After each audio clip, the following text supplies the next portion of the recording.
જય જવાન જય કિસાન।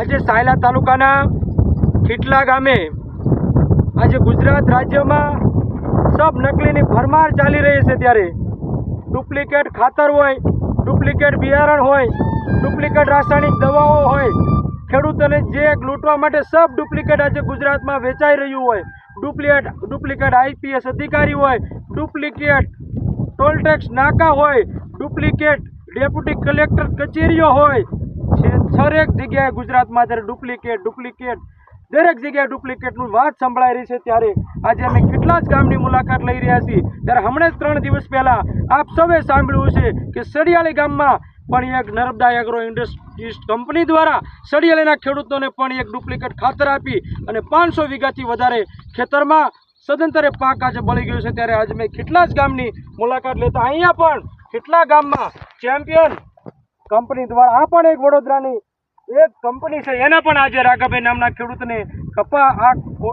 ડીએપીના નામે ખાતર પધરાવ્યું છે। તમને કીધું છે કે આ સેન્દ્રિય ખાતર છે, ડીએપી કરતાં પણ તમને સારું ઉત્પાદન આપશે। જ્યારે તેમને ડીએપી નથી મળ્યું ત્યારે આનો ના છૂટકે એ લોકોએ ઉપયોગ કર્યો છે, તો તમને ફરક બતાવીશ કે તમે જુઓ છો આ ડીએપી આ ખાતર નાખ્યા પછી આ છોડવા 3 વાર વાગ્યા પછી આ છોડવા સાવ એનો વિકાસ થયેલ નથી। ત્યારે તમે મારી પાસે જોશો કે રાઘવભાઈ એના એક પડામાં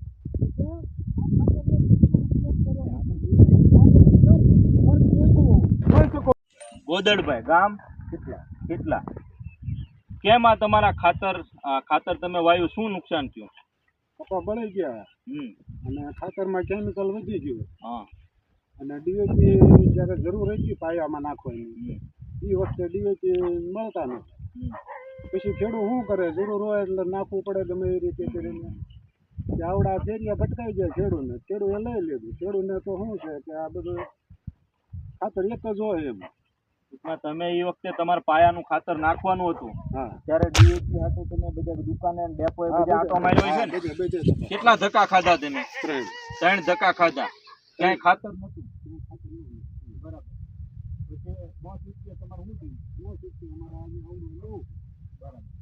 ટૂંકમાં પાયાની ખાતરની સાચી તમારે જરૂર હોય, આવનારા સમયમાં વાવણીનો સમય આવી ગયો હોય અને આ ડીએપી તમને ન મળવાના કારણે આવવું આવ્યું।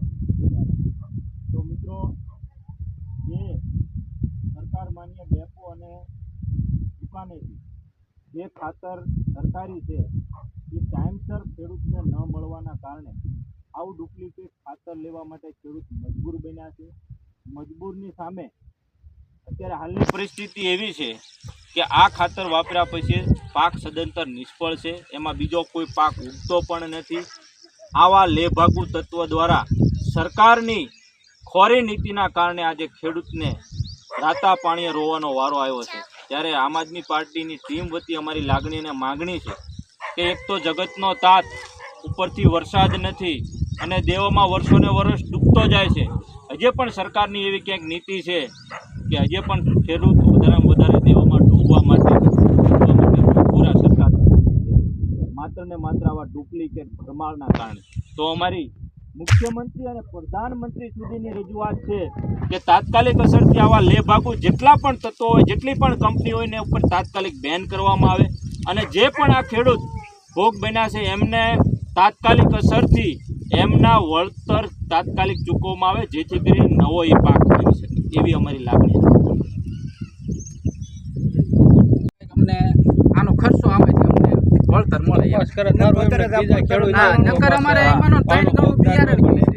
બીજા નંબરમાં કે ખાતરનું કોઈ આડઅસર થાય એટલે એનું કોઈ રિઝલ્ટ કંઈ આવ્યું નહીં, એટલે અમારે તો આ બધી મહેનત તો અમે ગણતા નથી, બરાબર, પણ જે આ ખર્ચા બિયારણના ખાતરના પૈસા આપ્યા છે એ તો અમારે વ્યસ્ત જ ગયા ને।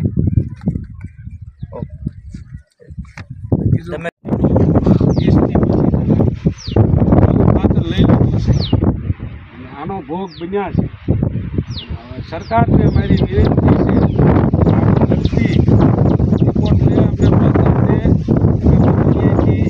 આ લાયા છીએ અને નહીં લે આનું તો અમારે ગળાપો ખાવાનાથી આવશે।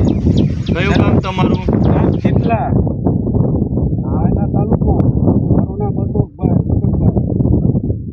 અને કઈ કંપનીનું ખાતર તમારે અંદાજિત કેટલા સમય પહેલા? રજૂઆત કરી હતી પણ ડીઓપી ન મળવાના કારણે આમને ઘીરે બેઠા આવ્યા એટલે એમ કે આ ખાતર ઈ જ છે એમ કરીને લઈ લીધું છે. અત્યારે શું કપાસમાં થાય છે ઊંઘી? કપાસમાં બળવા મળ્યો છે, કપાના માથા આ વિયા જ ગયા છે અને મૂળનો વિકાસ નથી. પછી આ ખાતર નો નાખ્યું એ કપાસ કેવો સારો દેખાય છે? આ એ કપાસ ખરેખર સાફ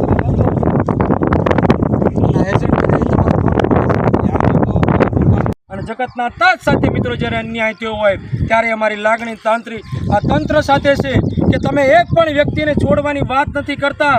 ત્યારે જે ખેડૂતને આવું ડુપ્લિકેટ ખાતર પધરાવી દીધું હોય, આજે એક વીઘામાં 30 થી 35 હજાર રૂપિયાનો ખર્ચ કરી નાખ્યો હોય અને હવે જો એને આ ખર્ચ નહીં મળે તો એક વીઘામાં જે 60 મણની આવક થતી હતી મિત્રો, આવક નથી થવાની. આ ભાઈએ વાત કરી એમ કે મેં 5 વીઘામાં ખાતર નાખ્યું છે તો મારે 3 લાખ રૂપિયાનું આજે વખતે નુકસાન થશે અને નુકસાની હું ક્યાંથી ભોગવીશ? હવે 2 મહિનાનો સમય વી ગયો એટલે નવો કપાસ થવાનો નથી.